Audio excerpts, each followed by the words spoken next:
حضرت مقدام بن مہدی کرب کندی رضی اللہ عنہ سے روایت ہے،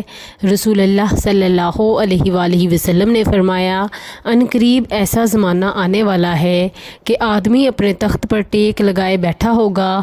اسے میری کوئی حدیث سنائی جائے گی تو کہے گا، ہمارے اور تمہارے درمیان فیصلہ کرنے والی اللہ عز و جل کی کتاب ہے، ہمیں اس میں جو چیز حلال ملے گی اسے حلال مانیں گے، اور جو چیز اس میں حرام پائیں گے ہم اسے حرام قرار دیں گے۔ سن لو، جو کچھ اللہ کے رسول صلی اللہ علیہ وآلہ وسلم نے حرام فرمایا وہ بھی اسی طرح حرام ہے جس طرح اللہ کا حرام کیا ہوا ہے۔ سنن ابن ماجہ حدیث نمبر 12۔ حضرت عبداللہ بن مسعود رضی اللہ عنہ سے روایت ہے کہ ابو بکر و عمر رضی اللہ عنہما نے انہیں خوشخبری دی کہ اللہ کے رسول صلی اللہ علیہ وآلہ وسلم نے فرمایا، جو شخص قرآن کو اس طرح تر و تازہ پڑھنا چاہتا ہے جس طرح وہ نازل ہوا، اسے چاہیے کہ ابن ام عبد